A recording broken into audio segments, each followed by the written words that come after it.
Praise the Lord. Praise the Lord. Praise the Lord. I welcome you all in the name of the Lord. This is Prakash from Harvest International, a house of prayer where we gather together to pray and praise and worship and to glorify our Lord Jesus Christ. So this morning from Maple Ridge, BC, beautiful day today. And God has joined us together with some praying people all the way from Chilliwack. And we are just hungry for God. Are you hungry for God today? If you are hungry for God, God will satisfy your hunger and thirst. Just like it says in Psalm 115, I would like to read that verse again. Because when we come in the presence of Holy God, we want to let Him know that how much He means to us. The Bible also says, where two or three are gathered in His name, there He is in our midst. Lord Jesus Christ is in our midst, and wherever in the world you are watching from, God is in your midst because we are uniting our faith together, that you are going to be blessed today. If you are discouraged, I pray that Lord will lift you up with encouragement by the power of His word, the spoken word of God, the written word of God, because the holy angels, they run to do the master's bidding when His word is spoken. And Jesus said in His word that the heaven and earth will pass away, but my word will never pass away. And Jesus is the word of God Himself. So let's open our Bibles to Psalm 115. Verse 1 onwards, I will read. Not unto us, O Lord, not unto us, but to your name give glory. Because of your mercy, because of your truth, why should the Gentiles say, so where is their God? Verse 3, but our God is in heaven. He does whatever He pleases. Their idols are silver and gold, the work of men's hands. They have mouths, but they do not speak. Eyes they have, but they do not see. They have ears, but they do not hear. Noses, but they have, but they do not smell. They have hands, but they do not handle. Feet, but they do not walk. Nor do they mutter through their throat. Those who make them are like them. So is everyone who trusts in them. O Israel, trust in the Lord. Trust in the Lord today. O children of God, the believers in Jesus Christ, God is calling us to trust in Him today. He is our shield and He is our help and our shield. Psalm 121 says, where does our help come from? Our help comes from the Lord, the maker of heaven and earth. Verse 10, O house of Aaron, trust in the Lord. He is their help and their shield. You who fear the Lord, trust in the Lord. He is their help and their shield. The Lord has been mindful of us. He will bless us. He will bless the house of Israel. He will bless the house of Aaron. He will bless those who fear the Lord, both small and great. May the Lord give you increase more and more. May you and your children, may you be blessed by the Lord who made heaven and earth. The heaven, even the heavens are the Lord's, but the earth He has given to the children of man. The dead do not praise the Lord, nor any who go down into silence. But we will bless the Lord from this time forth and forevermore. Praise the Lord. Amen. Praise the Lord.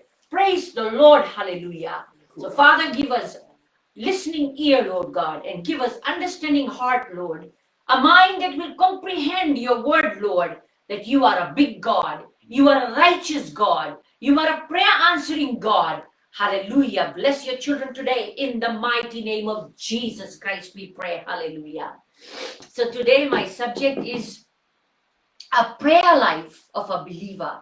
Remember in the Bible, the disciples, when they came to Jesus, they didn't say, Lord, help us to do miracles. They said, Lord, teach us how to pray. So the prayer is a very, very important part of a believer's life.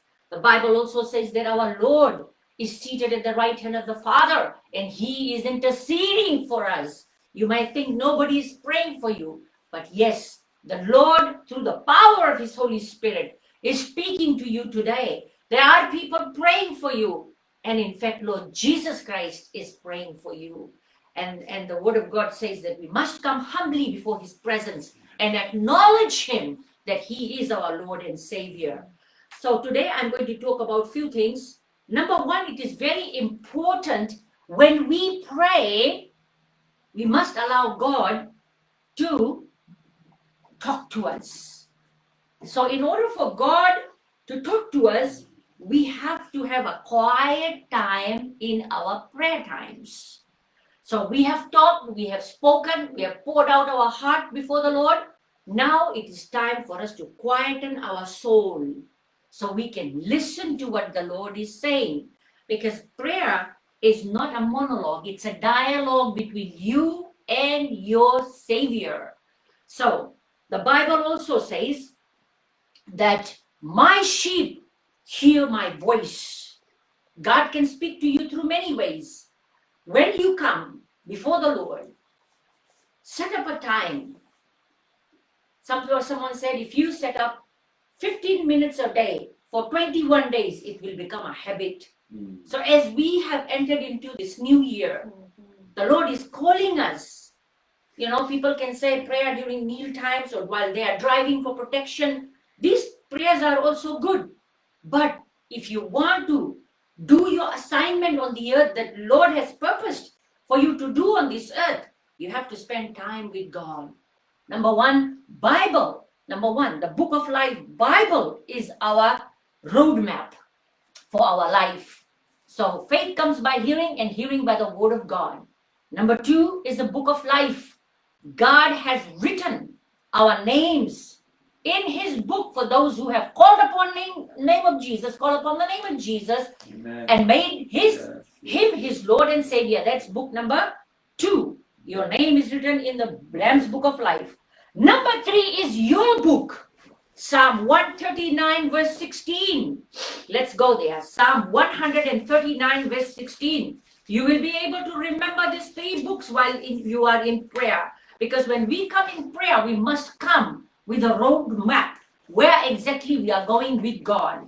So God will speak to you and say, according to Psalm 139 verse 16, your eyes saw my substance being yet unformed, and in your book they were all written. The days fashioned for me, when as yet there were none of them. So this is your book.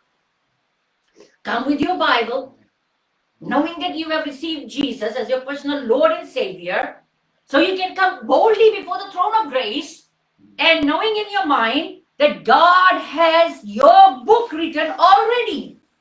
So you come in the presence silencing yourself. As someone said, John the Baptist training was in God's University of Silence. God takes all great men there when we choose to silently wait upon the Lord. As it says in book of Isaiah chapter 40 verse 31, for they that wait upon the Lord shall renew their strength. They will mount up with wings like eagles. They will run and not get weary. They will walk and not be faint. So Lord says, come to me with a listening ear, because he wants to talk to you.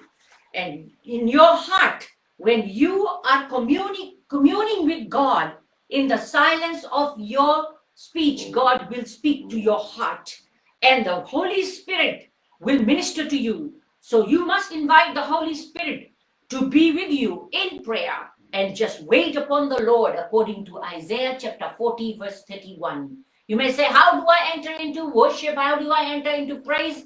Come before the Lord according to 1 John 1:9. First cleanse yourself. Ask God for forgiveness. Second thing, Psalm 115. I'm giving you some keys here. Not unto me, but to you, Lord, belongs all the glory. Just like disciples said, Lord, teach us how to pray.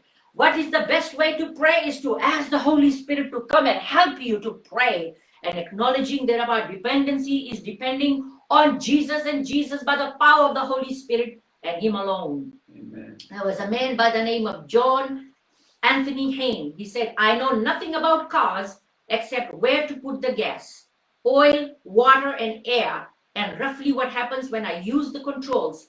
If one day I were to meet the designer of my car and we had a conversation about the car, all I could hopefully do would be to listen and learn. Hallelujah.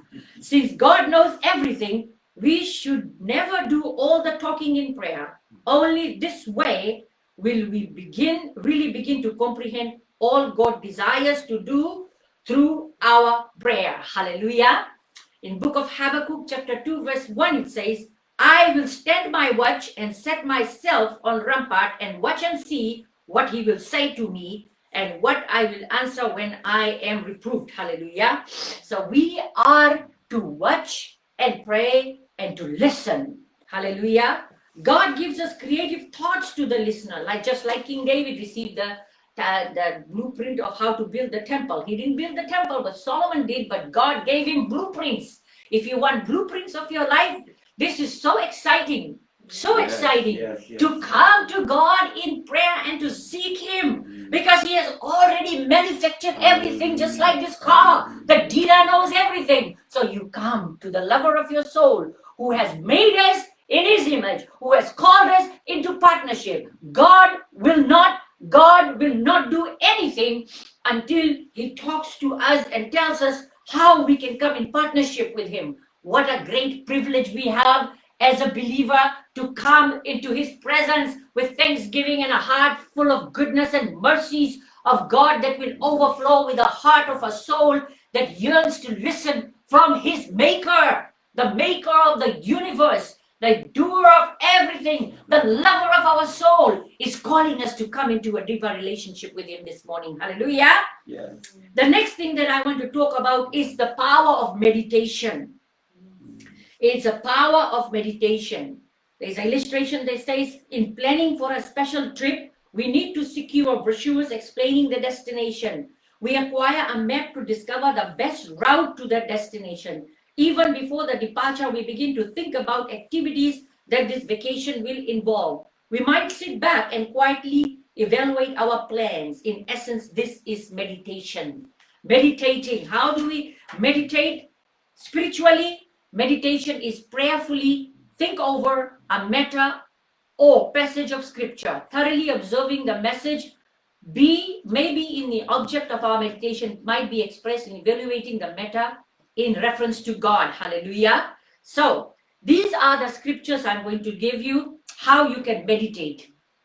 Psalm 62 verses 5 and 6 says, my soul, will thou only upon God, for my expectation is from Him. He only is my rock and my salvation. So you have to long and meditate on this word and come before the Lord. As it says in Psalm 1 verse 1 and 2, it says, always meditating on His laws and thinking about ways to follow Him more closely. Hallelujah. So our eyes are supposed to be focused on heaven, family in heaven. Yes. That is Jesus there, His word there, the angels there, and the cloud of witnesses cheering us. So God is saying to look up and meditate on those things. Joshua chapter 1 verse 8 says daily meditation, and even linked to daily meditation is linked to Joshua. In book of Joshua chapter 1 verse 8 says that day and night we are to meditate upon the word of God, and the blessing that comes is success and prosperity. This is coming from the hand of our Father. Psalm 143 verse 5 says, I will meditate on all that you have done. Remember the days of old. So when we are remembering the goodness of God, the past things that God has done in our lives, yes, they are all yes and amen in Jesus. Faith. Now we are going to talk about faith. What is faith? Number one, we talked about we got to listen when we are praying. We have to give God time to talk back to us, because it's a dialogue. When we talk, the other person has to answer us as well. Number two is the meditation. It's very important for a believer to take the word, even one word. Joshua 1:8 you can take for the whole week. Meditating so that God can speak to you and direct you by the power of His Holy Spirit, so you can have prosperity and success. In this world, people might say, oh, everything is so expensive, everything is so expensive. But our hope, our provision comes from Him, not from looking down. Not from looking down. Remember when Jesus called Peter to come and walk on the water? Peter was fine as his eyes were on Jesus. But when he began to look at the winds and the waves, he began to drown. So Jesus is calling us this morning to come trusting in Him. So I'm going to talk about why faith is necessary in your prayer. A person's prayer life is only as strong as that person's faith in God. Faith is essential to the only kind of prayer God will answer, a believing prayer. So when you come to Him, you must believe. Faith is a forerunner of all answered prayer. Faith is a forerunner. That means faith goes before the miracle comes. Faith, our God is a faith God. In regard to prayer, faith is that torch that must go before every petition. Hallelujah. Thank you, Jesus. In Hebrews chapter 11 verse 6, it says, God is a rewarder of those who diligently seek Him. Yes. So be diligent in your prayer and in faith. Hallelujah. Thank you, Jesus. Faith is much like electricity that is always there waiting to be used. But until we plug into the source for all practical purposes, there is no power at all. Faith is the power waiting to be tapped. So faith is a substance, and we are people of faith. Faith comes by willingness to act on God's word with total abandonment. A faith that launches out even when no answer is in view. So things that we have already seen are temporal, but the things that we have not seen is going to birth in prayer are going to be for eternity. So prayer is the key. Hallelujah. E.W. Kenyon said, the instant that you say there is no miracles in this dispensation, you deny our walk is a walk of faith. And you declare that our walk is a walk of reason. I challenge you to find one place where God tells us believers to walk by reason. God is a faith God. We are faith family. We are all born by faith. We live by faith. We breathe by faith. We have our being in Jesus by faith. If there is no miracles, then there is no reason for faith. Hallelujah. So God is calling us this morning to strengthen our faith in Him. Yes. Hallelujah. Yes, yes. If there is only one word, Hebrews 11:6, that God is a rewarder. And God cannot be separated from His word. Hallelujah. So we have to come in faith, asking largely from God, because He's a good God. God will answer us in three ways. Either He will say yes, that's the answer to our prayer, or He will say no, that's the answer to our prayer, or He will say wait, that's the answer to our prayer, right? So He answers us in three ways. And don't fight with God thinking that you can win something. No. He's God. God's children do not crawl on the face of the earth. They walk upright and have been given dominion according to Hebrews chapter 4 verse 16. It says, therefore come boldly before the throne of grace that we may obtain mercy and find grace to help us in time of need. Hallelujah. So we have to come boldly in faith. Hallelujah. Now I'm going to talk about some deadly faith killers. Okay? Number one faith killer is man's reasoning. Reason demands that everything is carefully explained. Reason wants all the answers. Reason demands that an experience to be logical. Reason will readily take the place of God's word if we let it. God's word doesn't appeal to our senses. Hallelujah. So you don't reason. We are to obey and believe, right? And number two, when we pray for somebody, they say, I hope it works out. We must get rid of the expression hope in our prayer vocabulary. Hope is no real part in present tense prayer. Hope is not faith. Hope is tomorrow, but faith is today. Today. The enemy would rather see us hoping than believing. Hallelujah. You know, when we pray for people and say, this is what God's word says He will do for you. I hope so. It has just become something that is just not real. I hope so. No, His word is real. He's the truth, the way, and the life. Yes. So we must believe. Number three, man's senses. Blessed are they that have not seen, but yet believed. What did Thomas say? Unless I put my hand and I feel the Lord's wounds, I will not believe, right? But the Bible says in John chapter 20, verse 29, blessed are they that have not seen, but yet believed. Abraham believed, right? So faith has nothing to do with our sense knowledge. Sense involves to believe in Christ. A person would need either to touch the Lord or to see Him or smell or taste or hear Him, but there is no trust whatsoever in this form of experience. We are to trust in the Lord. According to Proverbs chapter 3, 4, 5, and 6, trust in the Lord with all your heart and lean not on your own understanding. In all your ways acknowledge him and he will make your path straight. I had a dream one time that I was going on a very narrow path. I was carrying only one backpack on my shoulder, and people around me with their cars were falling to their left and to their right. And I went through this very narrow road and I made it to my destination. And in that dream, someone asked me, how did I get there? And out of my mouth came faith.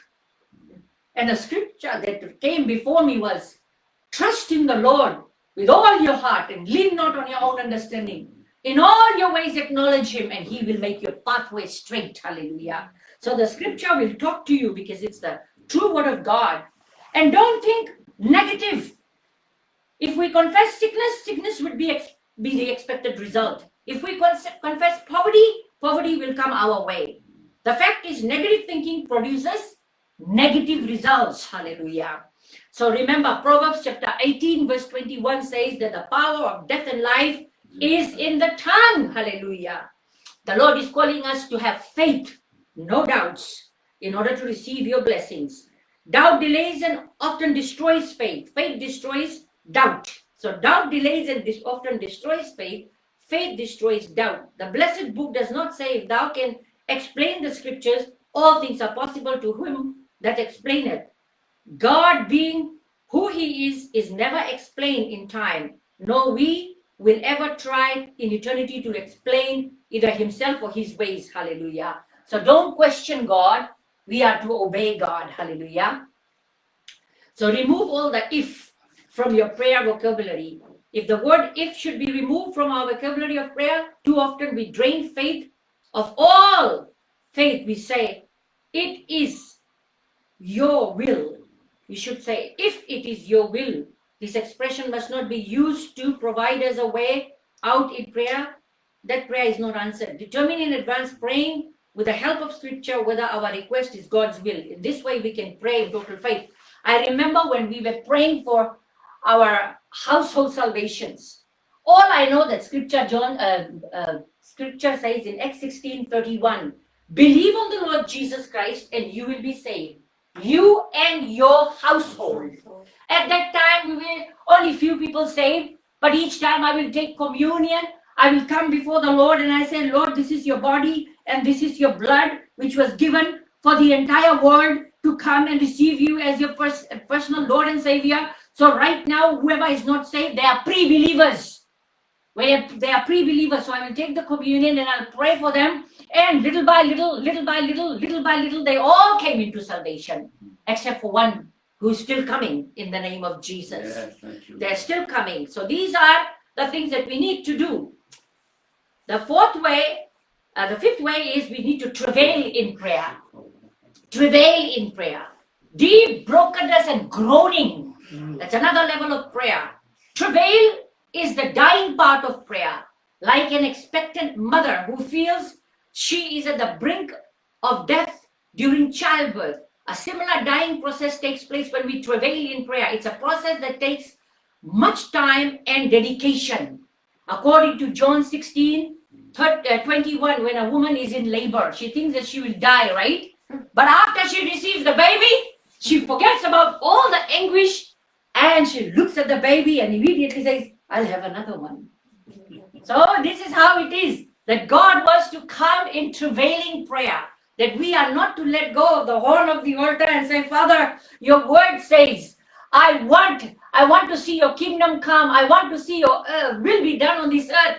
I want to do what is written in Psalm 139 verse 16, because the Bible says, seek ye first the kingdom of God, according to Matthew 6:33, and all other things shall be added unto you. So what is it, all other things? They will be added unto you, right? Travail is an energy put into prayer. God does not hear us because the length of prayer, but because of sincerity of prayer. Prayer is not to be measured by yard or weight or by pound. It is the might and force of it, the truth and reality of it, the energy and intensity of it. Hallelujah. That I must have I must have this mountain removed from my way, Lord. Yes. I'm travailing in prayer and I have a deep desire in prayer. Desire is essential to powerful praying. The fact is, unless we want a thing, we will do nothing to acquire it. So what is it, that one thing that you want God to do for you? Hallelujah. Only prayers are meant to be all, with all our heart, with all our soul, and all that is within us. Those prayers are going to be answered. Hallelujah. We need to prevail in prayer. Samuel Chadwick said there is no power like the prevailing prayer. It turns ordinary mortals into men and women of power. It brings life and it brings God. Hallelujah. So we are to prevail in prayer now. To prevail in prayer, we pray victoriously. Prevail would seem to involve how we fight. We press on the power and the status in prayer. We fight, we prevail, and we fight until the answer comes. Hallelujah. You know why?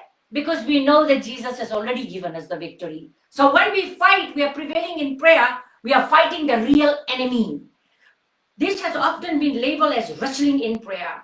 Some have misunderstood this to mean we are wrestling against God. No, God is seen as withholding good gifts from his children. That only prevailing prayer can wrestle these gifts away. Prevailing prayer is really our refusal to allow the enemy to advance. Yes. It is stopping the enemy from advancing from us. We want to receive the blessing from the Lord, so we are just pushing. We are just pushing with our prayer, with our praise, with intensity, with travailing in prayer. And we must, just like brother you said, I'm not willing to let it go. What God has spoken to me, I want to be fixed. I want to be fixed in our prayer purpose. I want to be fixed. There are 3 scriptures that talks about the person was fixed. In Psalm 57 verse 7 it says, my eyes are fixed on you and you alone. Daniel chapter 9 verse 3 says, I set my face unto the Lord. My heart is fixed. Luke 9:51, Jesus set his face to go to Jerusalem. So our face, our gaze is supposed to be fixed on the Lord, that he will do it. He will do it for us. Hallelujah. So these are the prayer points. Listening in prayer. When we pray, we must listen to what the Lord is saying. We must wait and listen and obey. Number 2, we must meditate on the scripture. Joshua 1 verse 8. Night and day and night, we are fixed on that. This is what I want and this is what I'm going to get. And I thank you, Lord, that it is your desire. And the God Almighty is going to give us prosperity and blessing. And we have to come in faith. We're not going to say, I hope so, if it works. No. Doubt is a killer of faith. Hallelujah. So we need to travail in prayer.